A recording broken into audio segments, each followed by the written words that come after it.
And we're live. What's up, Kingdom of Rock? This is Matt Gibson, and I'm here today with my co-host Michael Melenda, and we're doing a surf rock special. Is that correct, Michael? It is a surf rock. It's actually a surf rock monster special, actually, because we have Steve Walton from Surf Monster and Paul Haggard from Uncle C Monster. Now, hello, everybody out there. We were just talking about how I get this wrong, but Steve is that way over here, and Paul is criminy sakes is point to the light switch. Just point the opposite way that you think you want to point. All right, there you go. There you go. There you go. All right. Hello, everybody out there in the kingdom. So, Steve and Paul, Steve Walton, Paul Haggard, how's it going, guys? It's going great. Going great. Happy to be here. Happy to be here. Absolutely. So I did want to start the show, and I don't want to like bum everybody out, but like, you know, obviously a big thing happened recently with Eddie Van Halen passing away. And we did want to, you know, just kind of for a second acknowledge the fact that that's a really significant event in the entire rock community, the world community. Eddie's had so many influences on all of us, you know, and it's really sad. And, you know, I don't know, it sucks. That's all I got to say about that. He changed the landscape for anybody playing guitar. Yeah. Yeah. Everything changed in 1980, right? Yeah. When he started up, everybody reevaluated what they were doing. Yeah. My friends and I went to go see them in the late 70s, and we got to meet them, and it was, you know, so nice, but they're only a few years older than us. Not much. I know, right? Well, he was only 65. That always makes me nervous when somebody in their 60s goes down. But also, I think that, you know, I don't know for sure, but whatever problems Eddie might have had in his problem phase, you know, to have that huge an impact on so many aspects of playing, just, you know, technique, creativity, songwriting, and even gear. Yeah. And to, you know, grow up and, you know, not be able to change the world every year. I think that kind of weighed on him a bit at the end, you know, because, you know, all of a sudden, as Steve Lukather put it, you know, you have embryos on YouTube that can play faster than anybody. So, you know, all of a sudden it becomes, you know, what's special. And, you know, you don't want to, as you said, Matt, you don't want to bum people out, but, you know, I don't know how many times we're going to be lucky enough to get an Eddie Van Halen in the mix moving forward. You know, you never want to say never, but there's just so much stuff out there now. It's hard. Yeah. You were mentioning gear. I was surprised to know that, I mean, I knew that Eddie made his own guitars, right? And he had those really great Frankenstein compilations that he'd put together. But I was reading the other day that he was making his own attenuators and things like that to, you know, to tweak his tone the way he liked it. And that's just amazing stuff to be able to be that technically savvy and that musically talented. And I don't know, he's a unique guy. Yeah. Well, I think that's why, you know, he worked with Peavey and Fender and opened his own company, probably a couple other companies. I think he must have been really hard to work with, because when you have somebody that's into the circuitry, as you said, Paul, it's kind of like there might be some fighting going on there between Eddie and the companies he's working with. Because, you know, it's not just like, hey, I want something to sound good. It's like that guy could get right down to the wiring on the board.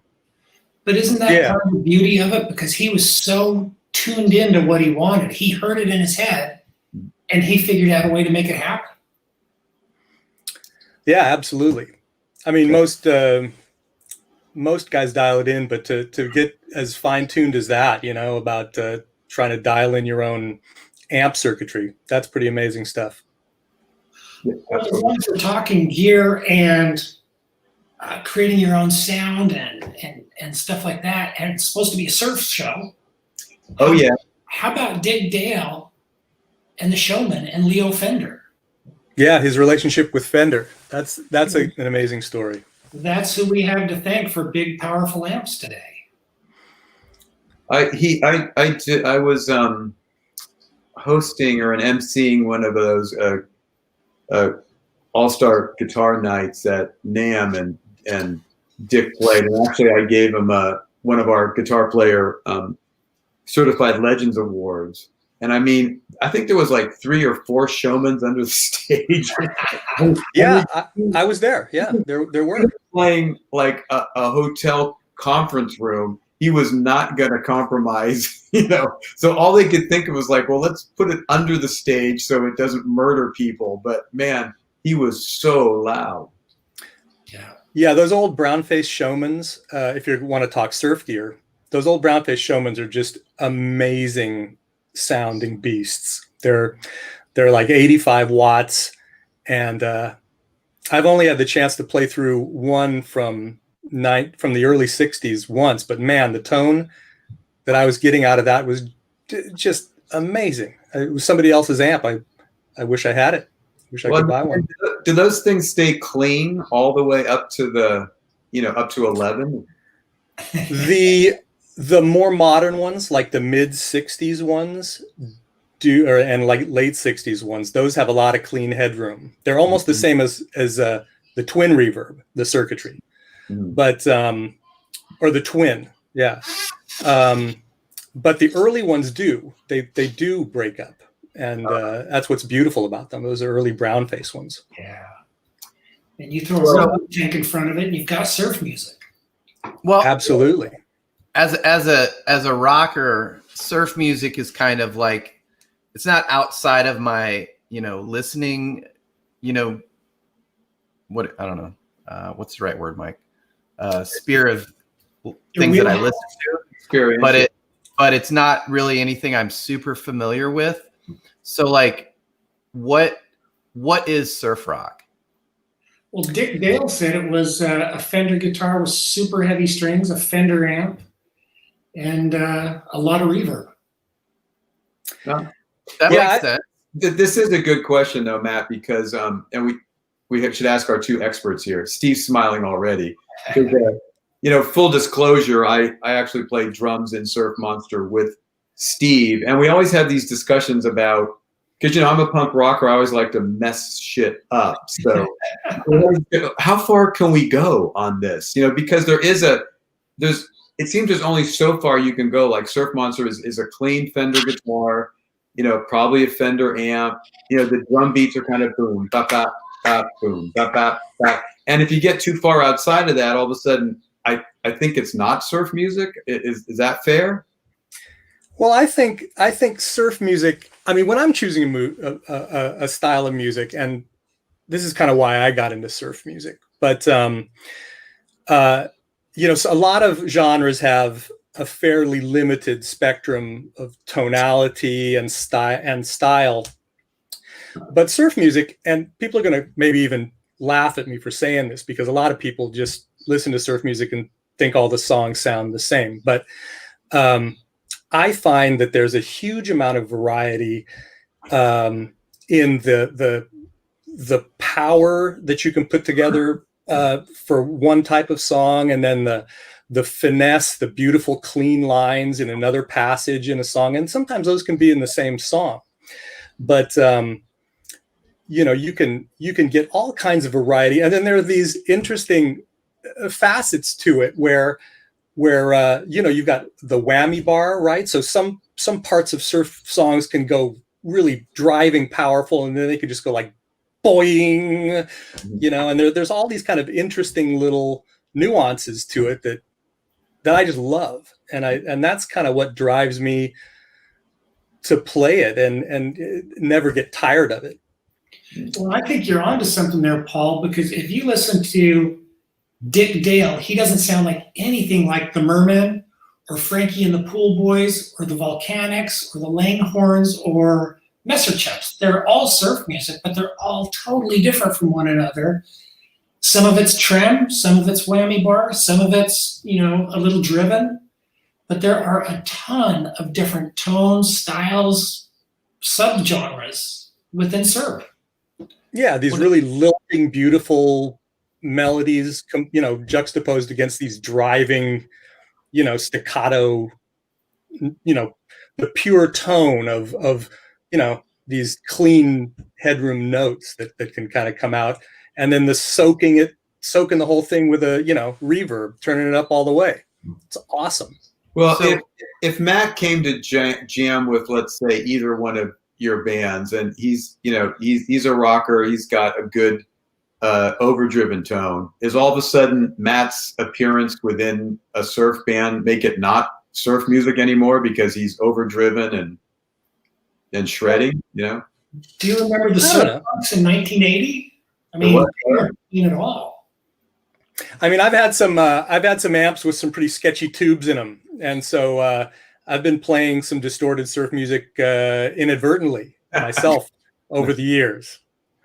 Well, but did this evolve kind of from Brian Wilson and the Beach Boys, or was it before that?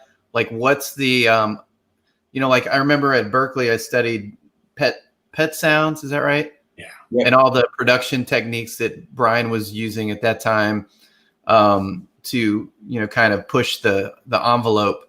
And like surf music, is that something that was parallel going on at that time with the Beach Boys, or did that kind of move it forward, or what's the link to the Beach Boys? Yeah, I think the first thing that people have to understand is that the Beach Boys were not surf music, as the way that's classically defined. Mm-hmm. Surf music is pretty much characterized by being instrumental, with just a few grunts here and there and screams. And we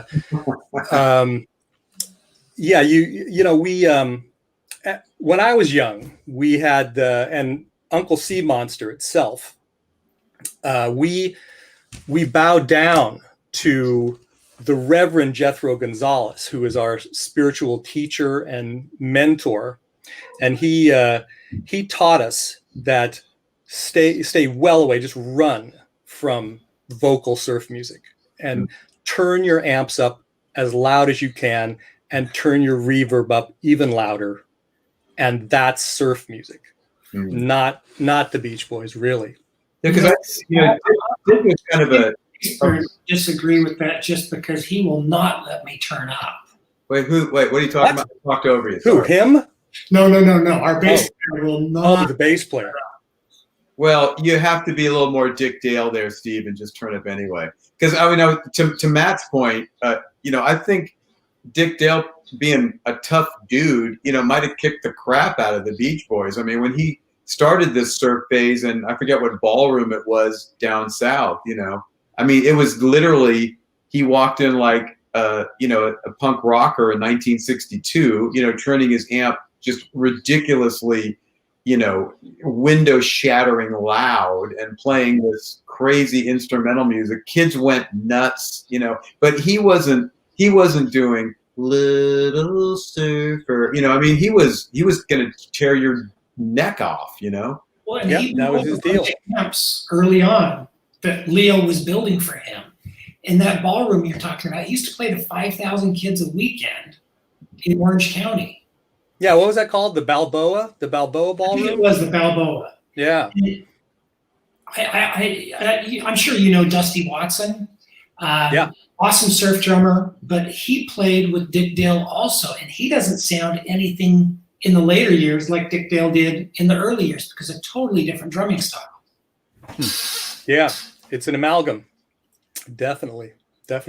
So surf music, I mean, if you want to know more about the history of surf music, so surf music is organized, and some people will probably differ with me, but surf music is organized in these phases that corresponded to certain decades, and they're called waves, the waves of surf music, very appropriately titled that. So the first wave is the original bands from the early 60s, like Dick Dale and the Bel Airs and the Astronauts and the Shadows, Pyramids. And then the Beatles came along and it just killed, just died out. Right. So and it wasn't until the early 80s, late 70s that John Blair is a gentleman who started the group John and the Night Riders and pretty much single-handedly initiated a second wave. And then that second wave went along, and there were bands like the Ray Beats, Surf Raiders, Surf Trio, and then it went in a wave, and it subsided for a while, and a third wave started in the 90s when Steve, like you were mentioning, the Mermen, bands like the Mermen, Los Straight Jackets, the Torquays. Love those bands. I know, they're all great bands, and I think now there's a fourth wave, and here's where some people might even argue that there's a fifth wave, with bands like Messer Chups and the Madeira and the Space Cossacks, Insect Surfers, Frankie and the Pool Boys, all super great bands. But now I think I have to suggest that there is a fifth wave where you have to have the word monster in your band title.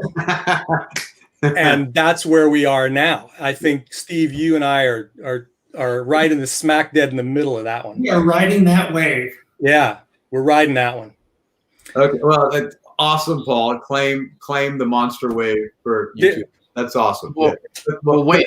No other bands unless you have Monster. Yeah. The marketer in me wants to get you guys signed up for like deals with Monster power drinks and get you some free swag and stuff. We can talk after that. We can talk after. Well, I don't know how geeky we want to get on this thing, but let's, since surf music is so much about gear and tone and stuff, let me start with you, Steve. What are your fave surf tools, your fave surf gear? Well, I mean, for me, it's got to be a Fender amp. There's nothing that replaces that for me. But I know guys like Jason Lee and the Riptides who plays through a Supro, and he sounds fantastic with that and a Gretsch. Mm-hmm. I love my Jazzmaster and my Strat. Those and a Fender amp. I mean, for me, I can't go wrong with those. So what Fender amp do you use? There's a few of them, I heard. Well, I've got a Princeton and a Deluxe. They're both the hand wired, old amps, and just depends on where we're playing and how loud I can actually turn up. For a smaller gig, that Princeton will be pretty loud. And if it's bigger or outdoors, the Deluxe is a great amp to have. Mm-hmm. And Paul, what about you? What gear do you typically use? Well, I have it all right here behind me. God. Oh, look at this! You were so prepared. I made this wall just for you guys. Okay. Why don't you not do it? That's not a Zoom background. Huh? Say it again. Not a Zoom background wallpaper. It's not a Zoom background. If we had the big earthquake right now, I'd probably succumb to a crushing death.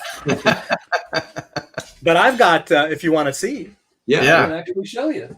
I got a Fender. This is my Super Reverb. Love those. Mm-hmm. And this is my really good reverb. No. This is a Fender Vibrolux reverb amp. Awesome. And this down here is my Gomez Surfer. It's a clone of the Showman. Nice. And that thing's 100 watts. That thing will blow your face off. Yeah.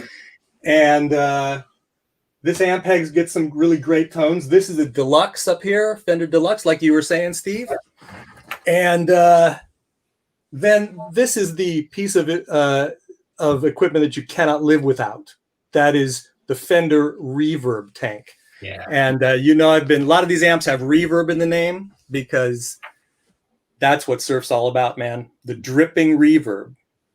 And the important thing, I mean, I don't know how deep you want to get into this, but I'll tell your viewers that you have to put the reverb tank ahead of the amp, and that's how you get that really great drippy surf reverb that all the kids love. So guitar to reverb unit into amplifier. Yep, that's the hot setup. And what guitar are you using at the moment, Paul? I tend to use Jazzmasters like Steve mostly, but Strats are awesome Mhm. as well. And you're not plugging into all 90 of those amps at a gig, are you? No. My if I tried to do that, I think the house would blow up.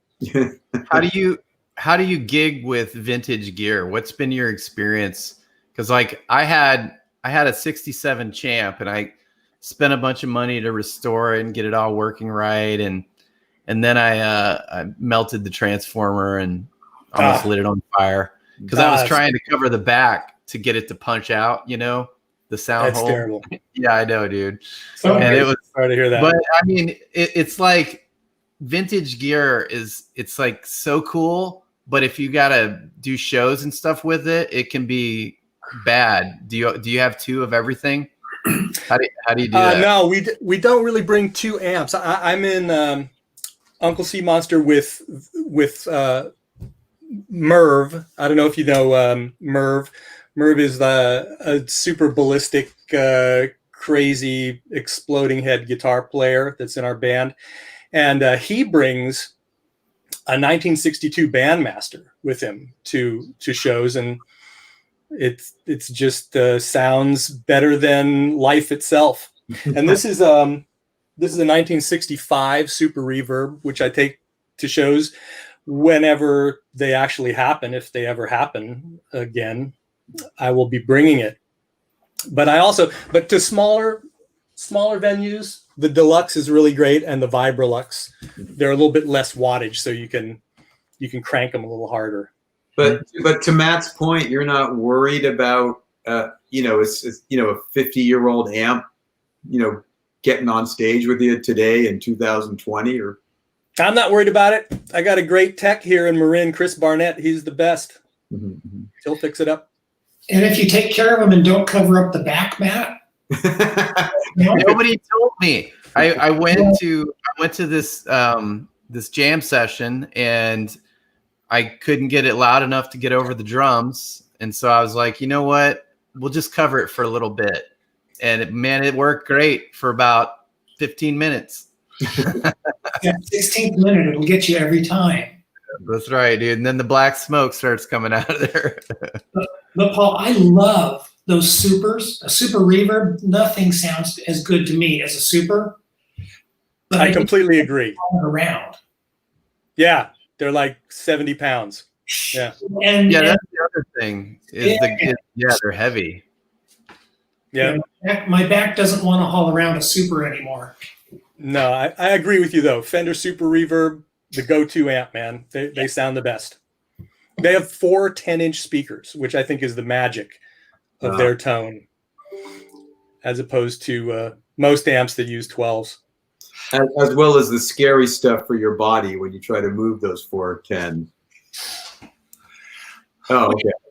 Mike was asking about vintage gear, but Low Straight Jackets, who I think we all know and love, just use Fender reissues, and they sound fantastic live. Yeah.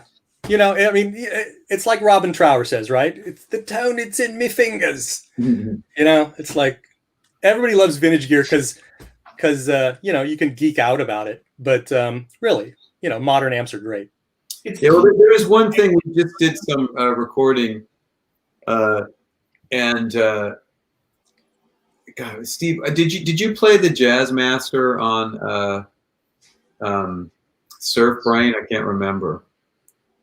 No, that was the Strat.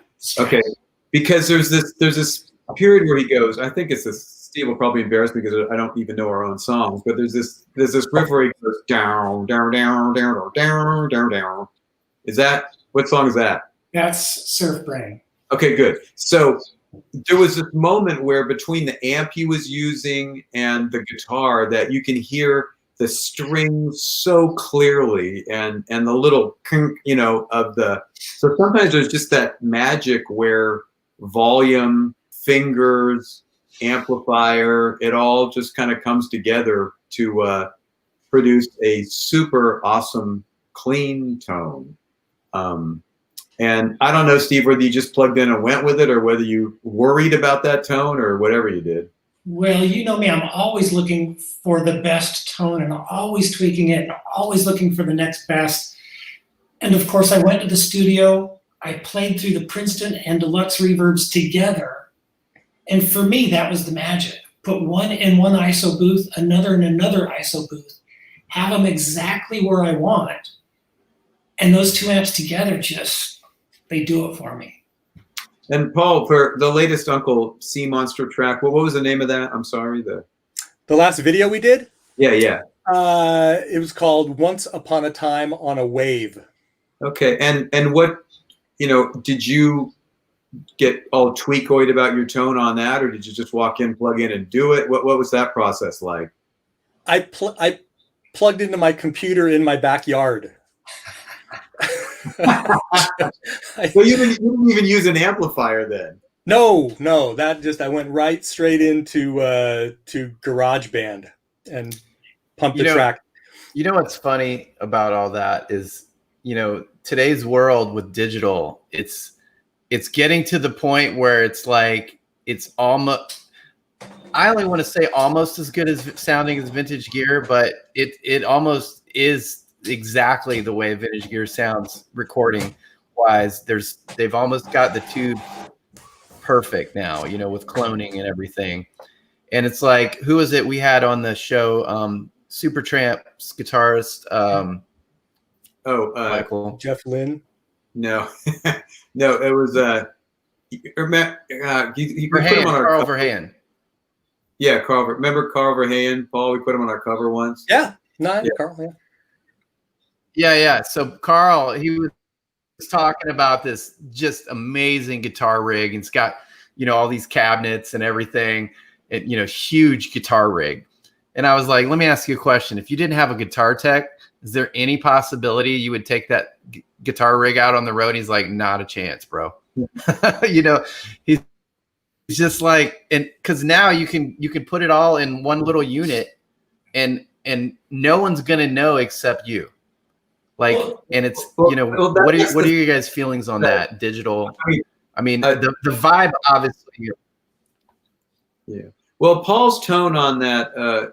Once Upon a Time on a Wave, if I got that wrong, it's awesome. I never, I've been a recording engineer for 50 years. I never would have thought that, I wouldn't have thought twice about it. Like I wouldn't have gone, oh, there's something hinky about that. I should call Paul and see if that's a digital model. I just accepted it for what it was. Right. But Steve would never go into the studio and plug into, he has to bring his amps. But you're right, Matt. I think as far as the listening public, I'm not so sure they're that. Their ears are that good, Yeah. Well, I have to say that I sent my recorded track. I sent it to Merv, and Merv did all the magic on it. I sent him a wet track and I sent him a dry track. No effects, no amp sound, no nothing. And he kind of dialed it in on Logic at his end. So he did some serious magic to it as well. So I got to give credit where credit's due. And Michael and I were sending tracks back and forth while we're figuring out some songs. And I don't know if you use that Surfing in Stereo in GarageBand, but I love that tone. It's a great tone. No, I just use the standard blackface preset and tweak it a little bit. I mean, I'm sure GarageBand's fairly simplistic and just easy breezy to use, but I'm sure Logic you can get tweakier if you need to.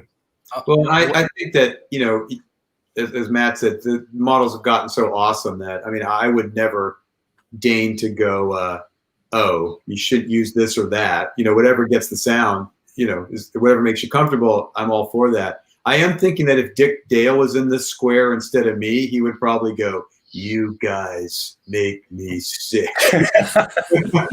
Square by Yeah. But I'm sure he would. But you know what? It's kind of like math and calculators. You don't need to know how to do, complicated math if you have a calculator. But if you're trying to solve a real problem or get a certain result, you got to kind of know the background of how these tones were created. And you can't really do that unless you play with amps, and pedals and things like that. Yeah, true. So I think it's just kind of like the calculator problem. Everyone's like, oh, I don't need to know math. I have a calculator. It's like, yeah, until you actually have a real problem to solve, and you got to at least know how to put the formula together and how these tones are created and everything. And so I don't think it's really, I don't know. Do you think the guitar amp is dead, or it's going to be dead? No, I don't think so. Not in surf bands. It's not. No, I think people love vintage gear for what it is. It's just got that vibe that you can't replace with anything else. It's just super cool. And like Paul said, it's fun to geek out over gear with your friends. It's just fun. And if we've got surf bands coming from Kansas and Texas and Brazil and Japan and California, we're not gonna be casting amps aside anytime soon. Well, I got to say, Kevin Aparicio, hey, welcome to the Kingdom of Rock. Kevin's an amazing drummer and guitar player and a pedal maker, actually. And he's kind of down with Paul, likes the blackface setting in garage band. So there you go. Awesome. Yeah. Oh, hey, Cal Kelly. Oh, hey, Matt. By the way, Cal Kelly, I think, is having a pool party where he's broadcasting the Kingdom of Rock to his pool party attendees. So thanks, Cal. That seems like fun. Thanks, Cal. What's up, Cal's pool party friends? Yeah. Well, let me ask Steve, and then I'll ask Paul the same question. Steve, when you start composing a surf rock instrumental, are there specific influences you look to? Are there specific elements that have to be in the song? Can you kind of take us through your process there? It kind of depends on the song, because sometimes it starts off with a melody. Sometimes it starts off with chords. Sometimes it's just a riff in my head. And sometimes it takes me someplace I didn't expect it was going to go. But then when we start piecing it together and then arranging it, it often ends up being something different than I anticipated. But it's all about the song. If the song is a great song, then I'm happy with it wherever it went. But I've got so many influences, like we were talking earlier, from Messer Chups to Slacktone to the Volcanics to El Rey to the Papaya Kings. There's so many good influences. All of them bleed in somewhat. And I just draw a little bit here and there. So Paul, Steve is actually kind of the main soul writer and surf monster. Do you write songs or collaborate, or is it mostly Merv? How does it work in your band? No, pretty much. It's been everyone working on their own. Anybody who has an idea can come up with an idea, and we kind of just sit in our little cramped rooms here, and we work on our ideas and make full-blown demos, ship them around on Dropbox, and see if any of them stick to the wall and anybody likes them, and then we'll begin discussions on if they need to be tweaked or if they need to be developed, or if somebody else has a different idea of a direction. We had this one song that I wrote, which started as a kind of a succinct little piece, and then it blew up into this thing that morphed into a Pink Floyd thing in the middle of it with a theremin solo and this 60s spy theme stuff, and it was a completely different animal when we got done with it than when it was conceptualized, but it turned out awesomely, and we loved it.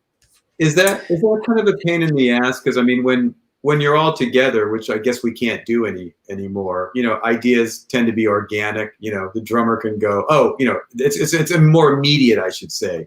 But when you have to trade tracks back and forth, does it start where it's like on the song you're talking about, you had the idea and you kind of invited everybody to either say yeah, no, or add to it, and then you kind of sit back and go, well, I like what you guys did, or you guys are crazy, I like my original idea better, or how does that go? Well, I mean, like you're saying, when you're all together in a rehearsal room, it's a lot easier and it flows a lot quicker. But going back and forth, we've had it's a much slower process. I mean, someone will have an idea and then ask, well, how do you guys like this? And then 5 days later, somebody will respond like, where is that? And then they'll make a suggestion. But so it's just, right now it's going slowly, but we have collaborated, all the other guys collaborate, I mean, it's kind of the way it is. I mean, it's going to be a while until, this pall of a pandemic lifts from us and we can get back to doing things sort of the way they were being done. But yeah, it's just a little bit more of a struggle. Mm-hmm. Like you were saying, the last one, the Once Upon a Time on a Wave, simply because of that, I think people just said, let's just record this as the demo, as the demo went. And Craig McFarlane, the bass player, came up with this amazing little part in the middle that I had left unfinished. And it worked out just splendidly. So, and Louis Sonor, the drummer, is just nailed it. He took the idea that we had and he just, it just comes to life. And it's amazing how this happens just when everyone's 50 miles away from each other. So. Well, and poor Steve is kind of alone in his little lab of creativity. So does that bum you out, Steve, or are you happy that you don't have other people taking 5 days to get back to you whether idea is good or not? I appreciate that nobody takes 5 days to get back to me. But what I like to do is I come up with a general sketch. Here's an idea I got, and let's make it better. And thankfully, I'm playing with accomplished musicians who want the song to be as good as it can possibly be. They want to throw their personality on it, and I'm all good with that. And my original arrangement isn't always the best choice. Sometimes it goes somewhere totally different, and it always ends up being better when everybody combines and throws in their 2 cents. And I appreciate that. I don't feel like I'm all alone in this. And I like having partners in crime. Yeah. To Paul's point is I think we need to mess your songs up and add like a whole Pink Floyd section in the middle next time. Yeah. Just do the Sid Barrett thing if you want. Go a little insane. I'm getting ready to release my first track, and we've got some pretty good players on it. We've got Kent Slusher from Luke Bryan's band. We've got Scott Wilson's bass player for Saving Abel, Tantric. And it looks like we have another person that's going to do some background vocals that I'm not going to say yet. But it's kind of like, as this is my first track that I've ever released professionally. And it's a great song. Everybody likes it. But I am really trying hard to cram as much of other people into this track as I can. And because it's like I want to kill my ego out of the gate. Since it's my first track, I still have that like dream, that rock star dream. I need to just like let go of the whole, like, this is my song and get the whole teamwork thing going, but it's a hard thing to let go of your babies at first. It is. When you're just getting started, because you're like, oh, if I don't get this song right, it's going to mess up my chances of whatever, And it's like, I don't know. What do you guys, you guys have been doing this for a while. You've all released a lot of music. What would you say to new musicians, new artists that are just starting to like really get serious about their career, and they're going to start releasing songs out to the world? You want to go first, Paul? Oh, I would just say, let it go and see what happens, and just have clear, if you're going to come up with an idea for a song, I think it could always be helped by other people's ideas. Like I find that writing in a vacuum is, it's kind of blind, narrow-minded, blinders, right? It's always good to get someone else's viewpoint. I would say, appreciate that. And Matt, I would say if you believe in it, if you think it's awesome, it probably is. And really, I mean, are we writing music for us or for a specific group of people? And like Paul said, I love it when I bring something to the table and they mess it all up. They take it apart, they reassemble it, and it's better than I ever anticipated. Yeah, I think the biggest challenge that I'm having is, you've got all these different people involved in the track, and they all have different expectations, different goals that they're trying to work on. And I'm kind of the producer of the track. And so I'm trying to make everyone happy and have a good experience. And, I know I'm overthinking this. I know I am, but it's just this process of, wanting to do a good job, wanting everyone to have a good experience, wanting everyone to walk away like, I want to promote that song because I felt like I was represented in that song. And sometimes as a producer, you have to make decisions that don't always represent the people that are building the track with you. And it's, sometimes feelings get hurt. And sometimes, like, how do you handle difficulties when you're working with your friends, your, other professionals, where people get upset about things? Well, that's happened where we had to remove some pieces from a track and, it made the song better. And you just have to be a grown-up and realize it's about the song. It's not about you. It's not about me. It's about the song. Is the song better? If it is, okay, it was the right decision. Yeah, I agree 100%. If it makes a song better, then that's a beautiful thing. Yeah, well, and man, there's a whole discussion of just what Matt said too, just about who's really a producer and who calls themselves a producer, but they're not really a producer, and just Paul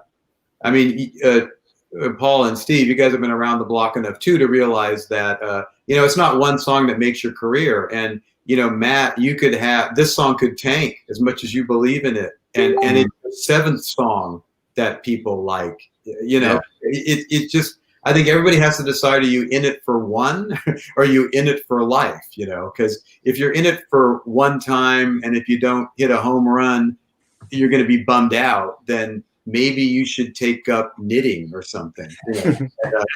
But you really have to be in it for the long haul because, Matt, you've heard me say this before too. And actually, I said this a lot at the magazine when Paul was there, and I probably say it way too much in Surf Monster rehearsals with Steve. But, it's not us who decide whether we're good or not. It's not us who decide whether the song's good. It's not us who decide whether we're good guitar players or good drummers or good vocalists. The audience decides that. You have to have the confidence to be good at what you produce, but ultimately your song's either going to sell or it's going to tank and die, But I've been looking at the self-producing aspect of things, kind of like I'm a fan. What would I want to hear? Like if I'm, it's hard to say who your avatar is. Who are you actually writing music for out there in the world? If you're trying to break it down into like human behavior and all the science of what you're doing from a marketing perspective and all that stuff, there's probably a people group that you could describe, a male and a female version, that would like your music and they would have certain characteristics and that kind of thing. Like, do you guys get it as far into it as that, where you're really trying to strategize as to like make your song valuable to a certain group of people or a larger group of people? Like, how do you guys think about production from that point of view? Well, Matt, I think we all want to be successful and we want to be appealing. And as musicians, we of course want people to love us. We want people to like what we're doing. But you got to be true to yourself and do what you want to do. Mm-hmm. Like we started off the conversation talking about Eddie. Van Halen wasn't writing songs to be popular. They were writing songs that they thought were cool. Right. And it worked because they were. Yeah. I think you gotta start with yourself, right? You got to start liking the part that you're trying to write or the song that you're trying to write.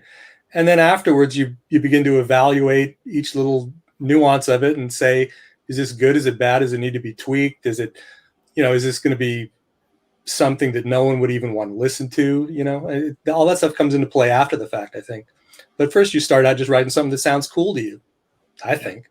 Yeah. I also, getting a little bit left field of this for a second, I think that it's amazing how many people I talk to who just think that surf music is just so fun and it always brings a smile to their faces, even if they're into heavy metal or into reggae or whatever. They'll walk by and hear a surf band and go, "Oh, that's so groovy." What do you think it is about this particular style of music that just tends to make people smile? It's hard to have a bad time at the beach. It's hard to have a bad time listening to happy surf music, or like Paul mentioned earlier, you were going down that spy kind of 60s path. That's such a cool path, and it evokes so many cool images. It's hard to have a bad time around that. Yeah, I agree. I mean, sometimes I will, hear a song with a really distorted guitar or this, and it'll kind of be in that frequency spectrum. Especially me, maybe who knows? I'm getting on. My parts of my hearing spectrum might not be as good as they used to be, but for me, the tonal, the sonic spectrum of surf music has this kind of purity to the tone. It's the notes are coming out of the speaker, and they're these pure, string vibration notes. They're not occluded by a lot of processing. So to me, that goes straight into my soul. I hear it and I'm like, wow, that really sounds great. And I think it can hit you.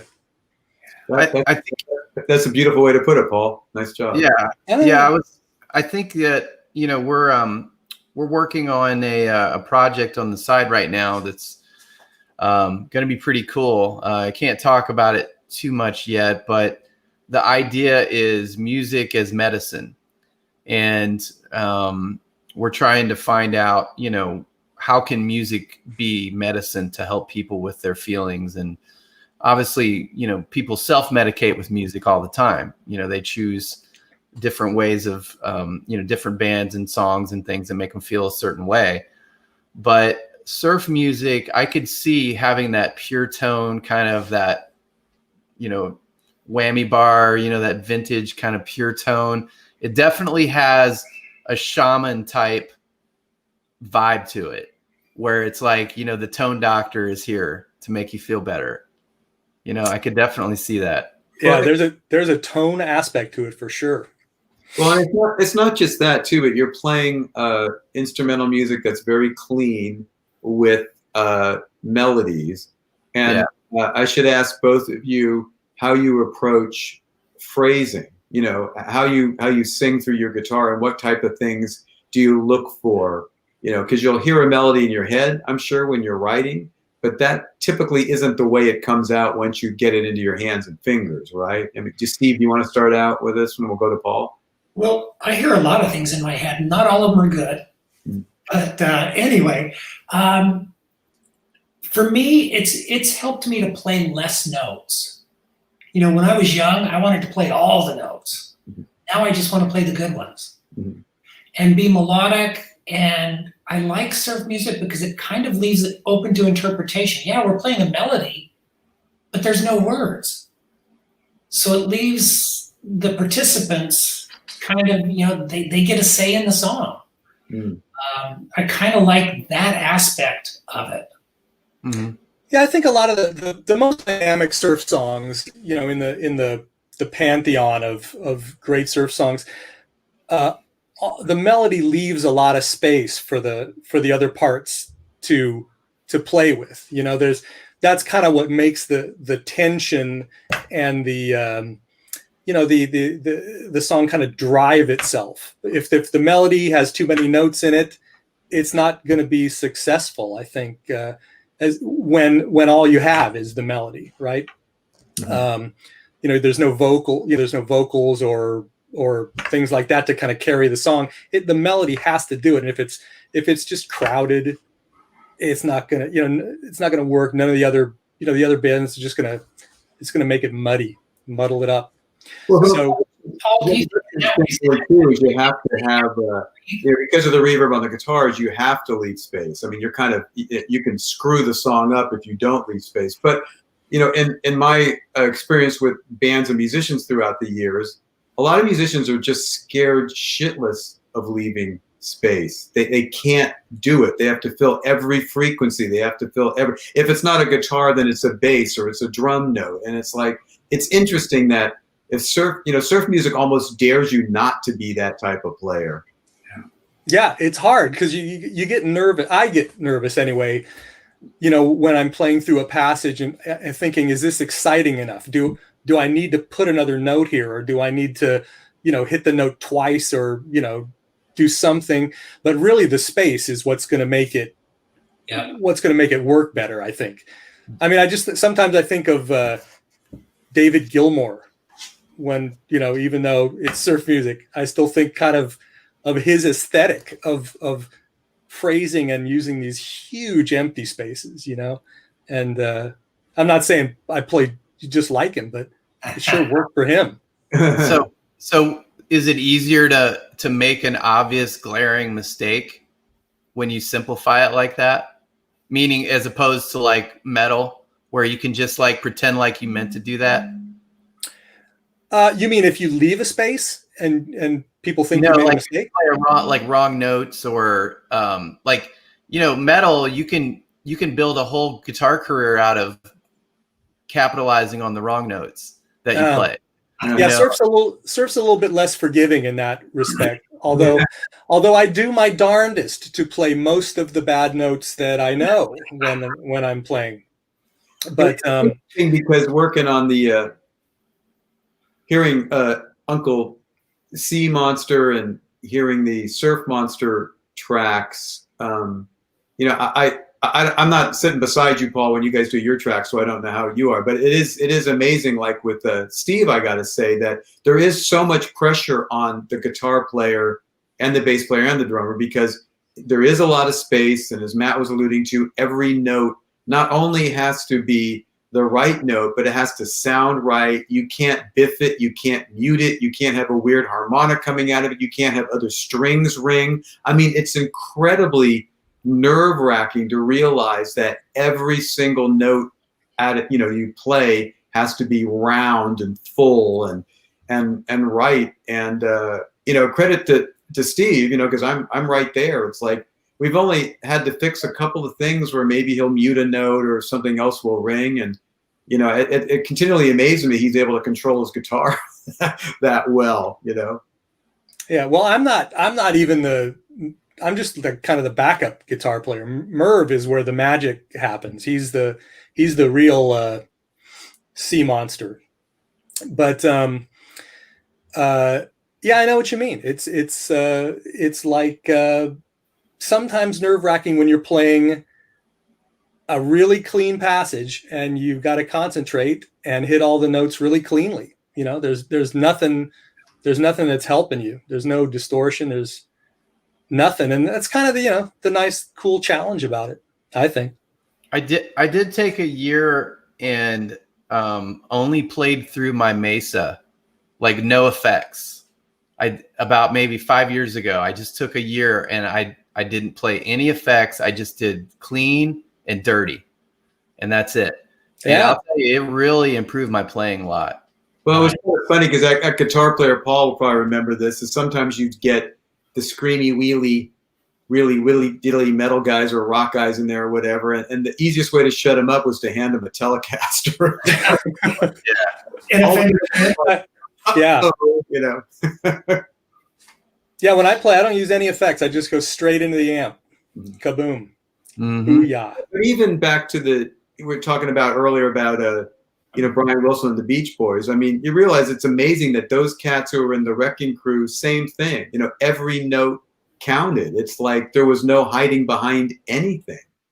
Yeah, and they were all playing kind of almost like kind of junky gear, right? It was just whatever they kind of had. They weren't in all these boutique.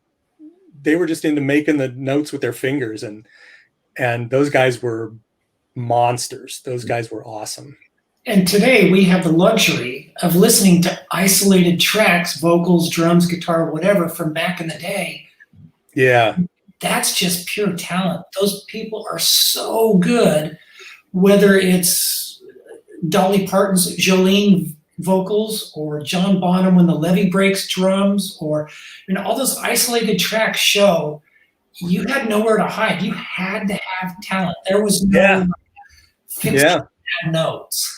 Or even paying tribute to Eddie Van Halen as we did at the start of this thing. Listening to his solo, the rhythm guitar parts is amazing. That guy is so on it. Everything is ringing true, even though it's overdriven. It's not just because you think on rhythm guitar, maybe he skanks a couple of notes. Who cares? Man, that guy was right on the money every time. He's fluid and smooth and bluesy, while he brought us something entirely new. Mm-hmm. Yep. He was one of the best. And not just a tapping either. Oh yeah. Eddie was he was amazing.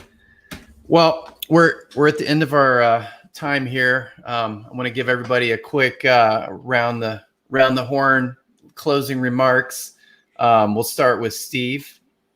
Well, thank you.